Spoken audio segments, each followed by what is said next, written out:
Ao vivo. Estamos ao vivo e aqui com um belo visual, não sei como é que tá aí pro Freixo. Tem como pegar o visual primeiro, Freixo, ou dar um zoom pro lado de lá, depois você abre aqui para esses dois caras não tão bonitos, pelo menos as nossas mães acham, né? Tudo bem, Henrique? Tudo bem, Fernando. Tudo bem, graças a Deus. Obrigado, Freixo, pela presença também e a todos que estão nos acompanhando aí pela Guarulhos TV. Show. Bom, tá aqui. A gente tá aqui em Pitangueiras.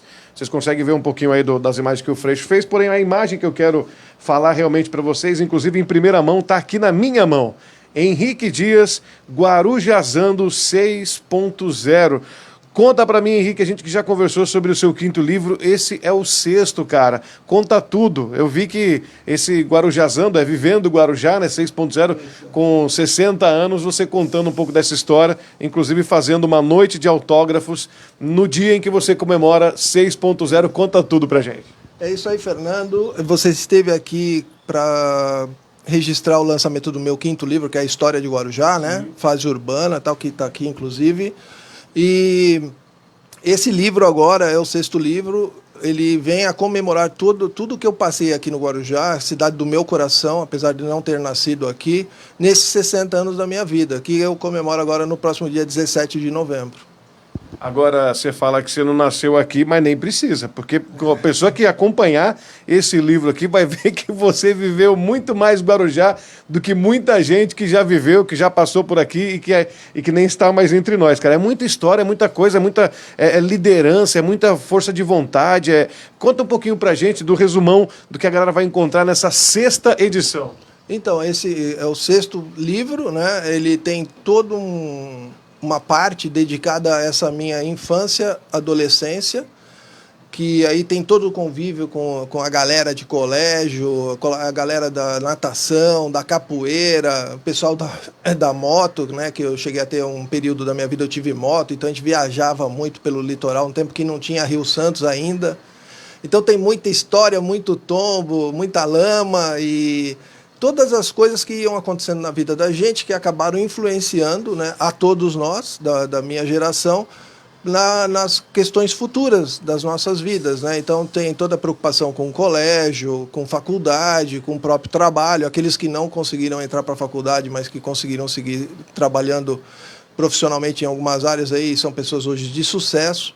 Então eu conto um pouquinho dessa trajetória dessa galera toda, né, que participou dessas fases da minha vida. Então tem essa primeira parte, eu abordo tudo isso aí, Fernando. Muito legal. Agora aqui no fundo, como o Henrique comentou, tem aqui alguns livros já. Alguns livros, né, que o Henrique já escreveu, inclusive uma peculiaridade, uma coisa assim, para quem de repente não sabe, não conhece, o Henrique tem um problema de visão, que esse é o terceiro livro que você não é uma pessoa que tem problema de visão e é escritor. Não, você é um escritor que tem problema de visão. Conta pra gente. Exatamente. Eu sempre falo isso para as pessoas, né? Eu coloco isso num segundo plano, essa minha deficiência visual que eu tenho já há 9 anos, né? Porque ela é definidora de muitas coisas da minha vida atualmente, mas eu luto diariamente para superar todas essas dificuldades. Então eu tento sempre deixar essa dificuldade num segundo plano. Eu não faço disso uma bandeira, eu não faço disso vitimização, nem nada. Eu quero realizar os meus projetos, né? E vou construindo todos os caminhos e as estruturas necessárias para que os meus projetos se realizem. Então, os livros, quando eu escrevo, é óbvio, eu preciso de ajuda de pessoas, eu vou digitando e as pessoas vão digitando para mim, né? E aí a gente vai fazendo fases de leitura e correção, revisão dos textos até chegar no produto final. Então é isso, cara. Eu não faço do meu problema de visão algo que me retire a minha consciência e domine assim toda a minha narrativa no sentido de condução de vida. A minha vida é o que é, né? Já realizei muita coisa. Esse livro é a prova disso. As pessoas vão se surpreender, as pessoas que lerem esse livro vão entender muito do que eu estou falando agora. Eu sempre fui uma pessoa de realizações, mais do que sonhos e projetos, de realizá-los, né? Que é o gostoso, né, Fernando? Sim. Você ter um sonho, correr, ir atrás e realizar esse sonho. É o que você vive, essa tua história que você acabou de falar, que você não usa isso como uma muleta, uma dificuldade, você usa como uma superação, mostrando que, indiferente indiferente de não estar enxergando, dá para fazer. Olha, eu estou fazendo, por exemplo, eu conto aqui no livro, um dos capítulos é o CEDOM, que é o Centro de Documentação e Memória do Guarujá. Eu percebi durante a faculdade de História, que eu também fiz agora nos últimos 9 anos, já sem visão, né? Você se formou já com problema de visão? Total. Eu fiz os 3 anos totalmente sem enxergar. Então, não foi nada fácil, mas graças a Deus e a todas as pessoas que estavam naquele momento, que parece até que Deus escolhe certinho as pessoas que vão estar ao seu lado para cumprir alguns percursos. Na questão da faculdade, eu tive professores excelentes. Eu quero, em nome da professora Ângela Vaz, agradecer a todos os outros, para não deixar nenhum de fora. Então, vou colocar a professora Ângela Vaz aqui como uma das a representante de todos esses mestres que eu tive. E alunos maravilhosos, meus colegas também. E as coisas aconteceram assim de uma forma tão perfeita que realmente, cara, se a pessoa quando fala que não acredita em certas coisas de Deus, precisa rever algumas situações, porque no meu caso é muito especial. Assim, você perceber que há um envolvimento das pessoas em projetos que não são delas, mas que ajudam a fazer com que eu realize essas caminhadas, né? Então, no CEDOM, voltando ao CEDOM, eu fiz a faculdade de História e percebi que existia uma lacuna, Fernando. A história do Guarujá sendo totalmente esquecida, engavetada em várias gavetas, tanto de pessoas particulares como também em instituições públicas. E comecei a resgatar a história dessa cidade que é importantíssima para o Brasil, já desde 1502. Né? Nós somos uma das poucas cidades que tem uma história já de mais de 500 anos. Né? A nossa ilha de Santo Amaro já estava nos registros das cartas náuticas e também dos diários de bordo de todos os navegantes a partir de 1502. Então a gente tem que ter isso como um norte e falar, pô, gente, aqui tem muita história para ser contada, né? E aí nasceu a História do Guarujá, que foi o 5º livro. Sim. E ele já é uma parte dessa história. É um livro de 350 páginas e que a previsão é que eu tenha mais 1.500 páginas para serem publicados em volumes que irão acontecer agora, que é o próximo, o 7º livro. Sim. O 7º livro será o volume 2 do História do Guarujá. Boa. E a gente está aqui, então, hoje falando para você que está acompanhando a gente ao vivo nessa sexta-feira, dia 5 de novembro. Obrigado pelo carinho, obrigado pela sua audiência. Dia 17 agora, o Henrique Dias vai completar 60. Esse garoto de cabelos brancos. Opa, não, pera. 60 anos. Já tirei por isso. Não dá para a pessoa ter a referência, né? Dia 17, 60 anos, então, e você vai fazer a noite de autógrafos. Vou fazer a noite de autógrafos do Guarujazando. Vai ser lá no restaurante Almar e quem quiser saber mais detalhes sobre esse evento é só me seguir nas mídias sociais, né? Passa pra gente. Então, olha, é fácil, assim, quem quiser comprar o livro já no pré-lançamento, basta entrar num site www.edbooks, que é livro em inglês, books.net. Vou repetir, www.edbooks.net. Vai cair na minha página do Facebook. Boa. E ali já tem todas as informações necessárias e dali se conecta com outras mídias também. Pode entrar na mídia do CEDOM, que é CEDOM Guarujá, a minha própria Henrique Dias. No Sem Face, H. Sem H. Pode entrar no Face ou no YouTube, eu tenho um canal lá também. E é isso, a gente tem uma visibilidade em várias mídias, mas a pessoa tem às vezes que dar uma cavocada, né? Sim. Eu queria até, se você me permitir, vamos lá, para as pessoas que estão nos vendo, se alguém quiser saber alguma coisa sobre o Guarujá, a história do Guarujá, pergunta aí que a gente vai fazer essa interação aqui, que eu acho muito legal ter essa oportunidade, Fernando, porque as pessoas não conhecem muito da história do Guarujá. Verdade.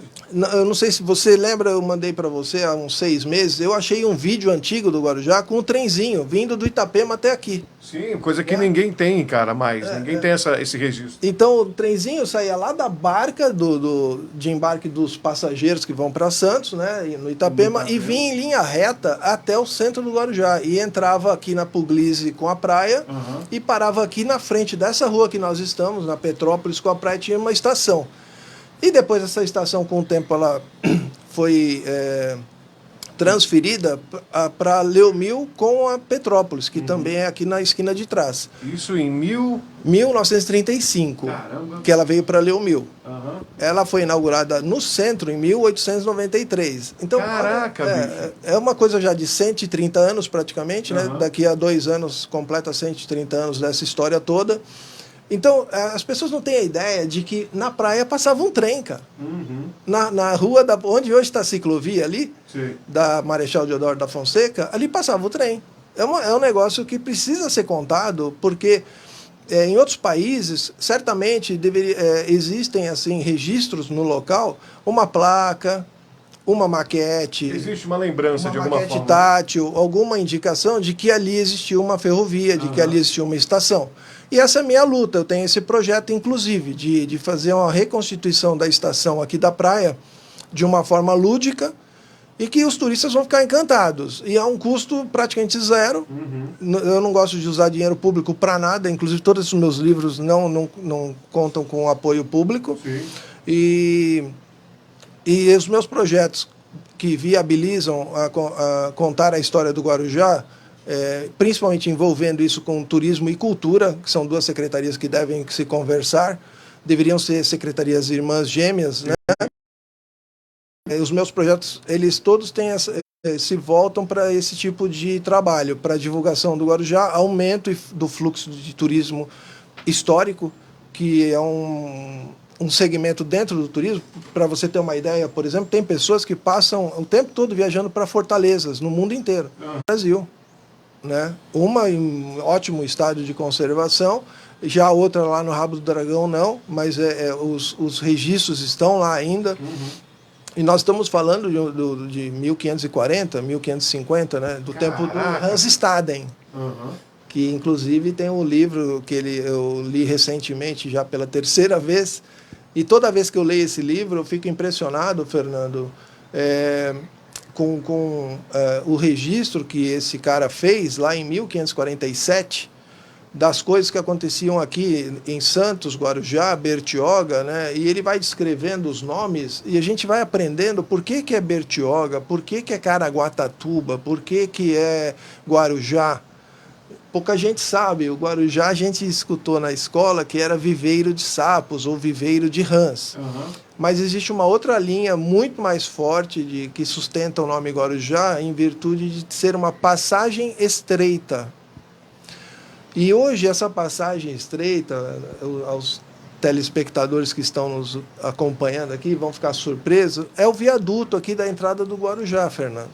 Então, o viaduto que trouxe esse nome... Ali, aquela garganta entre os dois morros, sim, o Morro do Tejereba, que é o que tem um costado para Cachoeirinha e o outro costado para Vila Maia. Sim. E o Morro do Botelho, que é onde está o Santa Emília, lá do lado do bairro, e aqui atrás está a Barra Funda. Entre esses morros tinha essa garganta, e ela era chamada de Guarujá-Guaçu pelos indígenas. E aí, pesquisando nos mapas antigos e nas referências históricas antigas dos sítios do Guarujá de 1817, um historiador lá do Perequê, ele encontrou outra citação chamada Guarujá-Mirim. Mirim, em Tupi-Guarani, é pequeno. É como eles tratam, inclusive, as crianças, né? Mirim. E então, Guarujá pequeno seria uma passagem pequena. Sim. Essa passagem pequena, ela se aproxima muito de onde hoje está o Sobre as Ondas, que dividia a praia em duas partes. Que divide a praia em duas partes. Astúrias e Pitangueiras. Quando a maré está alta, você tem duas praias. Sim, quando a maré está baixa, é uma única praia. Verdade. Tanto que essa praia, ela tinha um único nome até os anos 1900. Era Praia do Guarujá. Então, olha como as coisas estão entrelaçadas. Temos o Guarujá-Guaçu aqui atrás no viaduto, o Guarujá-Mirim no Sobre as Ondas, e a extensão da areia chamava Guarujá. Então, o nome Guarujá vem dessa questão das passagens. Então, não tem nada a ver com viveiro de sapo ou viveiro de rã. E o Guarujá só tem esse nome em virtude da exploração da vila balneária, que foi a questão dos hotéis, o hotel que foi montado aqui, E aí as pessoas, como era a praia do Guarujá, o pessoal falava, vamos lá para o Guarujá. E esse negócio de vamos para o Guarujá, estou no Guarujá e foi para o Guarujá, acabou dando nome à cidade. Que poderia ter sido outro nome. Sim. Mas em virtude dessa ocupação, que foi uma das primeiras ocupações urbanas que nós tivemos duas. A Vila Bocaina, que é desaparecida, que é depois do Poupatempo, lá na cabeceira da pista da base. Sim. Ali tinha uma pequena vila, porque estava próximo a Santos. Então, muitos santistas moravam na Vila da Bocaina. E atravessavam para ali e tal. Atravessava de canoa, né? Porque não tinha nem catraia, né? Não tinha motor, né? Nessa época. O motor começa a entrar em funcionamento na questão náutica já no finalzinho do século XIX. Mas essa gente era muito humilde, então tinha que ser no braço mesmo. Sim. Então tinha a Vila da Bocaina lá e aqui foi criada a Vila Balneária, que posteriormente se transformou no centro de Guarujá. Então, por essa ocupação urbana ter ganho um destaque, inclusive pela questão da frequência, que eram os aristocratas paulistas que vinham para cá, e apareciam as citações nos jornais. O governador foi para o Guarujá. Mas, na verdade, o governador tinha vindo para Santos, porque o Guarujá pertencia a Santos. Sim. Mas, com o uso do nome, a recorrência, né, de usar o nome frequentemente, acabou a cidade ganhando o nome de Guarujá, assim, até acidentalmente. Foi uma coisa natural e acidental ao mesmo tempo, né? Gente, guarujazando total aqui agora com o Henrique Dias, 6.0. Vai ter então, mostrar aqui para você mais uma vez a capa do livro. Esse aqui que é o boneco, nem tem ainda, você não consegue encontrar em nenhum lugar, porque as encomendas já foram feitas e no dia 17 a entrega oficial, inclusive com as assinaturas, com a noite de autógrafos que o Henrique vai estar fazendo. Para finalizar, Henrique, queria agradecer mais uma vez, aproveitar o espaço aqui da TV, a galera comentando, participando. Aí, Freixo. Tá, Mari Couto tá acompanhando a gente aqui, a Cristiane Fonseca, quem mais? A Kika também tá, a Silva Regina tá dando parabéns pelo trabalho. Bastante gente comentando aqui, viu, Fernando? E a Laís Elias também, acabou de entrar. Ô, Laís, a Laís Elias que ganhou o cinema de ontem, né, Laís? Ganhou, parabéns, ganhou a promoção do cinema lá. Eu queria saber, Laís, quando que você vai? A gente tinha que filmar você lá. E queria saber também, Laís, quem você vai levar? Conta pra gente. Bom, o pessoal tem promoção aqui na página, aí a galera sempre entra ao vivo, como estamos numa live, sempre os nossos superfãs ligados aí, viu, Henrique? É importantíssima, né? As pessoas gostam de poder opinar e também ocupar um espaço nas mídias. É o momento que elas têm para poder expor alguma situação, né? E tem gente que gosta disso e acho bom estimular que elas façam isso, que exercita a mente dela, né? Então eu gosto bastante de interagir com o público ao vivo também, porque as coisas também ficam mais naturais, né? Eu acho que até que você tinha que ter um quadro, alguma coisa, quinzenal, mensal, com essa interação das pessoas perguntarem, tirar dúvida, porque a gente está conversando com o Henrique é historiador, é professor, é escritor, é modelo, só falta ser garoto de programa de televisão, no caso, né? Mas brincadeiras à parte, queria muito agradecer você, não quero mais tomar o teu tempo, a gente também, daqui a pouquinho tem mais live, a gente está indo para uma outra pauta importantíssima, inclusive, como essa que a gente está aqui agora, valorizando mais uma vez alguém que ama a cidade, que como já falou aqui pra gente, não é da cidade, mas a cidade é dele, ele é da cidade também, não nasceu aqui, mas acho que poucas pessoas têm tanta história, tanto orgulho e conhecem tanto da cidade do Guarujá como o Henrique, e eu faço questão sempre de me bater esse papo, porque eu aprendo muito. É guarujazando, literalmente, sempre quando a gente bate o papo com você. Parabéns mais uma vez, dia 17, então, a gente tem encontro marcado, porque vai ser o lançamento e a noite de autógrafo. Vai ser um prazer recebê-lo lá, você, o Freixo e toda a equipe da Guaru TV, e convidar as pessoas que queiram comprar o livro, né? Já está à venda em pré-lançamento, um preço especial de lançamento, R$ 49,90. É só entrar na página que eu já falei, www.edbooks.net. Tá bom? Obrigado mais uma vez, Henrique. Obrigado eu. Bom, a todos que acompanham a gente então aqui pela Guaru TV, eu agradeço. Direto aqui de Pitangueiras, guarujazando aqui no local de trabalho, onde se desenvolve tudo. De Thiago Freixo, Fernando Santos, para Guaru TV.